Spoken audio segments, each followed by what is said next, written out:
Assalamualaikum warahmatullahi wabarakatuh. Palawargi sadayana wilujeng patepang deui sareng simkuring dina saluran pamedar basa Sunda. Saluran anu medar perkawis basa Sunda, sastra Sunda, sareng budaya Sunda katut pangajaranana. Palawargi sadayana upami dina edisi sate acana simkuring medar perkawis basa Sunda, sastra Sunda, anu kaopatna budaya Sunda tah ayeuna mah simkuring urang wangsul deui kana medar perkawis basa Sunda. Nyaeta perkawis salah sahiji bagian tina pakaman basa nyaeta rakitan lantip. Lawargi sadayana rakitan lantip teh raket patalina sareng logika basa. Upami urang nyarios ngagunakeun basa eta aya logikana anu disebut logika basa teh logika basa nu mawi aya nu nyebatkeun upami hoyong ningal kualitas upami hoyong ningal momot hiji jalmi mah tengetan we logika basana. Jadi sanes basa anu dianggona capetang pertentang pinter nyarita direumeuy ku basa-basa anu araraheng sanesnya. Tapi kanggo naon nyarios oge saperti capetang pertentang ge ari logika basana teh nyarambung mah nya keneh-keneh we seueur anu kitu nya anu pertentang capetang nyarios raos ka kupingna teh nya raoskeun ka kupingna teh ini asa nya tapi upami diteleban bet asa teh nyarambung logikana teh tah ieu basa memang raket patalina sareng logika utamina mah logika basa teh namung dina ngagunakeun basa sidinten utamina dina basa Sunda aya iwalna teh iwal dina rakitan lantip anu kalebet kana pakaman basa teh upina bae urang mindeng nguping anu nyarios kieu pabeubeurang ngambeu nu meuleum asin jadi lapar.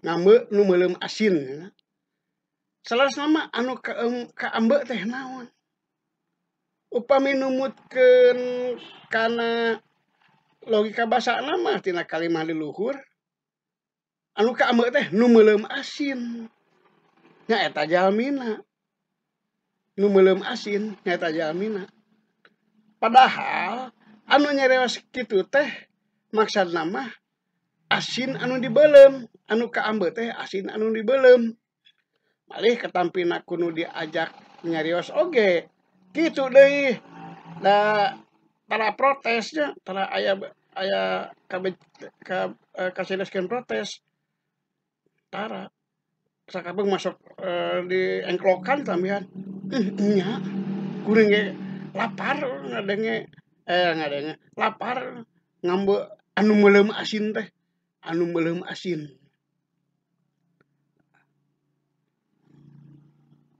Nah, kalimah ungkara sapertos kitu kalebet kana pakaman basa rakitan lantip nyaeta ungkara basa anu dihartoskeun ku kabiasaan dumasar kana kalantipan teh aya pangartian di antara duana ngartikeun lah janten aya pulang maklum antara anu nyarios sareng nu diajak nyariosna tos maraklum we anu nyarios kitu pasti maksudna kitu cek anu diajak nyariosna teh nya pulang maklum teh basa Indonesia nama saling maklumi geus maklum we lah kitu nya padahal upami numutkeun kana logika basana mah nya mengpar tina maksad anu saresna gitu. Contoh sanesna cing nyai pangasurkeun seuneu di hawu pangasurkeun seuneu. Ari anu kedah diasurkeun ku si nyai teh seuneuna atawa napi suluhna. Tapi dina kabuktosanana mah si nyai teh surti. Anu diasurkeun teh suluhna cenah seuneuna. Da upami seuk si nyai teh ngasurkeun seuneuna, meureun teu dicarekan ku indungna teh nya. Nanahonan nyai? Ari maneh kawas pemain debus bae. Nyabakan sieuneu. Itulah. Eta kumaha si nyai ngartos yen anu diasurkeun seuneu teh sanes seuneuna anu dicepet diasurkeun. Tapi suluhna. Contoh sanesna ieu cek aki ka incuna. Cing Ujang, pamicieunkeun tampolong. Si Ujang surti. Anu kudu dipicieun teh eusi tampolongna. Sanes tampolongna nya, da ari tampolongna mah dibantuin deui we ka rorompokna kitu nya. Tah eta di dieu pangmicieunkeun tampolong di aya anu leungitkeun. Upami tampolongna dipicieun ku si Ujang teh nya sanes eusina. Da dicarekan bebeakan ku akina atuh. Jadi maksudna si aki teh eta kudu micieun eusi tampolongna. Nah, si Ujang surti salajan disebut eusi tampolongna ge gitu. Eta hartosna si nyai sareng si Ujang surti kana maksad anu miwarangna teh kana maksad mana sareng akina tadi. Ya benten sareng si Kabayan anu dianggap teu surti kumargi ngeukehan kana logika basa. Si Kabayan ngeukehan teuing kana logika basa. Aya dongengna. Tangtos ieu mah dongeng kadinakeun nya, dongeng kadinakeun da sim kuring teu mendak dongeng ieu dina naskah heubeul anu dijantelkeun disertasi ku Maria Kusarwisman henteu nya. Ieu kadinakeun. Tapi aya dongeng anu kieu teh. Hiji mangsa si Kabayan dititah ngeusian bak ku ambuna. Kabayan, pangeusieun bak. Pak Kabayan pangeusiankeun bak. Cek ambuna teh nya. Atuh henteu talangke. Si Kabayan teh asup kana bak, tuluy ngarengkol sare dina bak. Panyahon ku ambuna, si Kabayan diseuk-seukan. Maksud aing teh Kabayan, maksud aing teh Kabayan, sia nimba cenah cai cenah sumur tuluy dieusikeun kana bak. Lain tuluy ngarengkol hees ngeusian bak. Si Kabayan nepat. Numutkeun logika basa mah henteu. Margi apan ambuna oge miwarangna teh pangeusiankeun bak. Ngeusian baknya. Kunaon ngeusian bak mah. Itu. Tah ieu ngeusian bak kumanehna ku dina sorangan. Kabayan pangeusiankeun bak. Si Kabayan anu ngeusian bak teh ngarengkol dina bak. Padahal maksad ambuna mah Kabayan nimba tuluy caina dieusikeun kana bak. Sakumaha umumna anu ngeusian baknya. Itu. Jadi di dieu si Kabayan kekeh teuing, tukuh teuing kana logika basa. Henteu surti si Kabayan teh. Langkung parah deui aya dongeng sanesna. Hiji waktu abahna anu nitah ka si Kabayan teh. Kabayan, engke beurang pangaritkeun domba abahnya. Abah rek kaonangan ceuk abahna. Nah, pabebeurang si Kabayan mawa arit sup ka kandang domba. Domba ada abahna diaritan nepi ka paraeh. Domba abahna diaritan. Datang abahna tang tuh we. Keheul pisannya, wah kakeheulna teu kudu dicaritakeun di si Kabayan dicarekan beak bersih. Si Kabayan salah. Henteu numutkeun logika basa mah. Apan carosna engke beurang pangaritkeun domba. pangaritkeun domba. Padahal maksud abah nama pangaritkeun jukut keur parab domba. Kabayan teu surti ka dinya lantaran ngeukehan teuing logika basa gitu. Eta anu disebat rakitan lantip teh nya kumaha teh aya kalantipan aya kasurti antara anu nyarita jeung nu diajak nyarita. Anu timbulna tina jadi pulang maklum, saling maklumi. Nah, timbul pulang maklum, saling maklumi. Dina kahirupan sadidinten oge urang sering basa pakeman basa rakitan lantip sapertos kitu teh. Contona bae, wayah kieu seungeut nu meulum sate. Jadi we kabita. Maksudna mah seungit sate anu dibeuleum. Sanes anu meuleumna nya, sanes meuleumna. Padahal upami ningali kana logika basana mah seungit nu meuleum sate. Nu meuleum sate jalmina teh. Padahal anu dimaksudna mah nyaeta sate anu dibeuleum gitu. Contoh sanesna, nyai ieu asbak piceun kada wadah runtah. Lamun eta asbak dipiceun ku si nyai kana wadah runtah, si nyai pasti diseuselan beak bersih tah ku bapana teh. Padahal maksudna mah anu kedah dipiceun teh eusina, eusi asbakna kaning kuntung, sekar, teras bako lelembut tina rokok jeung tina bako sih.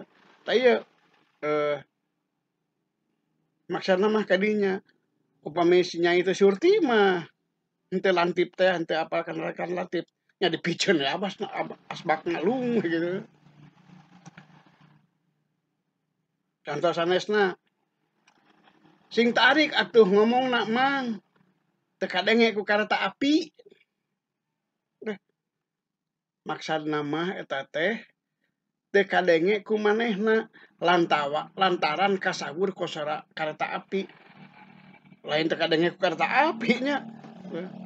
Tah ieu jadi si mang teh tarik teu protes deh si mang teh nya. Padahal upami ningali kana logika basa mah ieu teh teu kadenge ku kareta api tuh. Seolah-olah kareta api bisa ngadenge. Padahal maksudna mah tadi teh teu kadenge lantaran kasawur ku sora kareta api. Seperti ayeuna sim kuring rekaman sering kasawur ku sepeda motor anu teu berebet kitu nya. Sing tarik atuh ngomongna mang teu kadenge ku sepeda motor. Nya sepeda motor bisa ngadenge. Padahal maksudna mah teu kadenge kasawur ku sepeda motor. Katilep urang mah kasilep ku sepeda motor upamina ya. Tah ieu sering kapendak bahasa sapertos kieu dina sadidinten urang. Si nyai keur nyucian cai di dapur, keur nyucian cai. Cai dicucian. Padahal maksudna mah si nyai teh keur nyucikeun cai. Kana gelas, kana bekong di dapur gitu. Keur nyucian cai. Sanes nyucian cai nyucikeun cai. Kana gelas nyucian cai. Anu sanesna contoh sanesna. Lamun nyai ka pasar, emak meh hape gula beureum sabonyor. Kaheula emak meh hape gula beureum sabonyor. Ieu duitna biasana mah kitu nya. Eta teh maksudna mah meh hape pangmeulikeun gula beureum sabonyor. Lain meh hape si nyai ka pasar teh bari mawa gula beureum ka sabonyor ka pasar anesnya tapi pangmeulikeun gula beureum meh hape meuli gula beureum jadi aya anu di ieu aya anu leungitkeun aya bagan nu leungitkeun Tapi boh anu nyarita boh makna boh nyaina surti karena maksudna pulang maklum, aya pulang maklum di antara dua nana si nyai mak apa karena maksud makna teh yang mun ka pasar teh mana yang dipangmelikeun gula beureum gitu nya. Mi HP mangmelikeun gula beureum sabonyor. Antos sanesna, "Cing, gedean radio teh jang." Teu kadenge ku aki mah. Cing, gedean radiona. Anu digedean teh naon? Radiona atau napi suara radiona? Anu jelas mah apa? Suara radiona, lain radiona ya. Da kabuktosan dipangkeun aya teu kadenge ku aki mah. Cing, gedean radiona. Atau napi, cing, letikan radio teh jang. Gandeng teuing. Letikan radio. Di kumaha ngaletikan daerah gaji. Sanes. Tarik teuing berarti karena batarina sareng sora. Sora radio. Nah, ieu anu disebut rakitan lantip teh nya. Pangmeureumankeun kompor jang. Bieu poho teu dipareuman. Naon anu dipareuman teh kompor. Pangmeureumankeun kompor. Padahal anu keur dipareuman teh seuneu nya. Kompor mah da aya we. Seuneu dina kompor. Bieu poho teu dipareuman. Maksudna mah eta mah pangmeureumankeun seuneu anu aya dina kompor gitu. Eta anu disebat rakitan lantip teh kitu. Masih kena seueur contohna mah. Sapertos anu tadi we lah. Cing jang. Gedean TV teh lah eta ngeunaheun sora lagu teh. Gedean TV teh, gedena 20 inci. 20 inch udah gedean jadi segede kumaha. Padahal maksudna mah gedean sorana. Gedean sorana. Balawargi sadayana rupina sakitu bae padaran anu ayeuna ti simkuring. Simkuring ngahaturkeun nuhun ka Sugri anu parantos kersa rurumpaheun ngadongdon kana ieu saluran. Komo upami aya langkung namanya subscribe, ngajempolan atarpi ngabagikeun deui supados seueur anu tiasa ngalap mangpaatna tina ieu saluran. Ngapunten ieu rada gandeng kasaburu ku kendaraan maklumnya simkuring ngarekam narisi jalan ketambi digigireun bengkel deui. Bengkel motor jeung cocok kaneng gitu. Simkuring dari hapunten kasadayana ya. Wabillahi taufiq wal hidayah. Wassalamualaikum warahmatullahi wabarakatuh.